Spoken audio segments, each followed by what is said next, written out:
कौन होगा दिल्ली का अगला मुख्यमंत्री?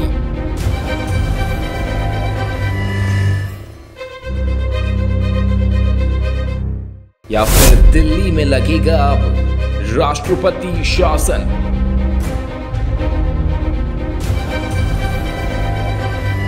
आगे कुआं पीछे खाई, यह कहावत तो आप सभी ने जरूर सुना होगा, लेकिन इसको वास्तव में अगर कोई चरितार्थ करता है तो वो है आजकल की राजनीति। जी हाँ, आजकल केजरीवाल के जेल जाने के चर्चे चारों तरफ फैले हुए हैं, क्योंकि केजरीवाल दिल्ली के मुख्यमंत्री हैं और किसी मुख्यमंत्री का यूं इस प्रकार जेल जाना केवल हमने फिल्मों में ही देखा होगा।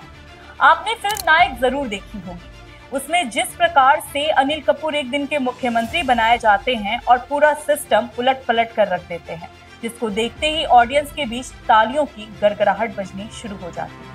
लेकिन लोग यह भी मानते हैं कि ऐसा सिर्फ फिल्मों में ही होता है, असल जिंदगी में ऐसा होना नामुमकिन सा लगता है। लेकिन जब से केजरीवाल जेल गए हैं तब से यह बात बिल्कुल सही साबित होती है और इससे पता चलता है कि असल जिंदगी में भी मंत्री को जेल जाना पड़ सकता है। और जब से केजरीवाल जेल गए हैं, उनकी पत्नी सुनीता केजरीवाल काफी एक्टिव हो गई हैं और चारों तरफ अपने पति के छवि को साफ सुथरा करने में लगी हुई हैं।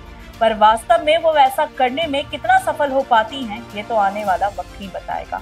खैर, पूरी खबर क्या है वो हम आपको विस्तार से बताएंगे, लेकिन उससे पहले नमस्कार, मैं हूँ अपराजिता और आप देख रहे हैं GVN24। दिल्ली के सीएम अरविंद केजरीवाल इस समय तिहाड़ जेल में हैं। ईडी ने उनको गिरफ्तार करने के बाद पहले पूछताछ किया और फिर कोर्ट ने उनको तिहाड़ जेल भेज दिया।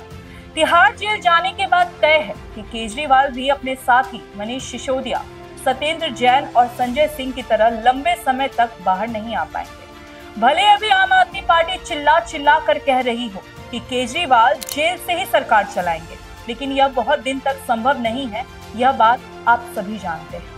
अधिकारियों की मीटिंग लेना, फाइलों पर दस्तखत करना और योजनाओं की जानकारी लोगों को देना, ये सीएम के कुछ जरूरी काम होते हैं और इनमें से हर काम के लिए दिल्ली के बड़े अफसर रोजाना जेल नहीं जा सकते हैं।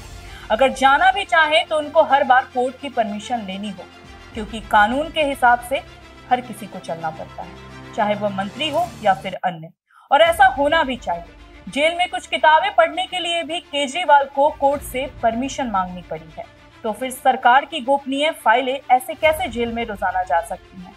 ऐसे में केजरीवाल को देर सवेर इस्तीफा देना ही पड़ेगा।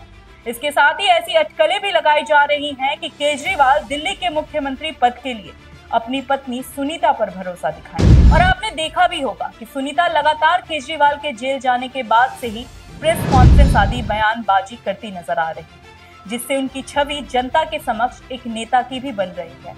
और जल्द ही केजरीवाल को किसी और को सीएम बनाना ही पड़ेगा, क्योंकि उन पर भी कई दबाव बनाए जा रहे हैं। अगर वो वैसा नहीं करेंगे तो मोदी सरकार किसी न किसी बहाने दिल्ली में राष्ट्रपति शासन लागू करवा ही देगी और राष्ट्रपति शासन लागू होने के बाद दिल्ली में बीजेपी का राज हो जाएगा, क्योंकि यह हम सब जानते हैं कि पुलिस गृह मंत्रालय के अधीन है और बाकी काम एलजी साहब की देखरेख में होगा। इसके बाद आम आदमी पार्टी के लोगों के काम होने, नौकरियां मिलने, ठेके मिलने सब बंद हो जाएंगे। इसलिए पार्टी के बाकी नेता भी नहीं चाहेंगे कि ऐसा कुछ हो। अब सीएम कौन बनेगा, यह सवाल फिर सामने आएगा।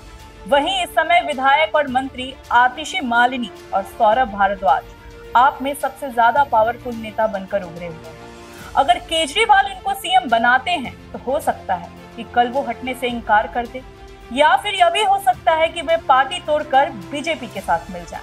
वैसे भी राजनीति में कोई किसी पर भरोसा नहीं कर सकता। नीचे करो, बस रुक। अभी एक और चर्चा काफी तेज बनी हुई है, वो यह कि केजरीवाल के बाद दिल्ली का मुख्यमंत्री कौन बनेगा, उनकी पत्नी सुनीता केजरीवाल, सौरभ या फिर आतिशी, क्योंकि इन दोनों को ही उम्मीदवार के तौर पर देखा जा रहा है। लेकिन यहाँ पर एक और सवाल उठकर सामने आता है कि आखिर केजरीवाल किस पे भरोसा दिखाएंगे, क्योंकि ये राजनीति है, यहाँ पर कोई किसी का नहीं होता है। और जाहिर सी बात है, आतिशी और सौरभ के मुकाबले केजरीवाल अपनी पत्नी सुनीता को ही पद देना ज्यादा पसंद करेंगे, पर सुनीता जनता की भी पसंद बने यह तय करना भी जरूरी होगा।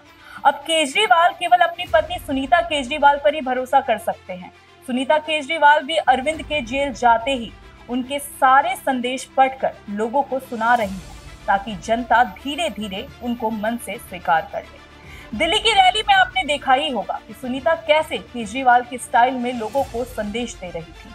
लेकिन सुनीता केजरीवाल को सीएम बनाने में सबसे बड़ी दिक्कत यह है कि सबसे ईमानदार पार्टी होने का दावा करने वाली आम आदमी पार्टी भी अगर सबसे करप्ट साबित हो चुके लालू यादव की तरह अपनी पत्नी को सीएम बनाएंगे तो लोग उनकी खिल्ली उड़ाएंगे।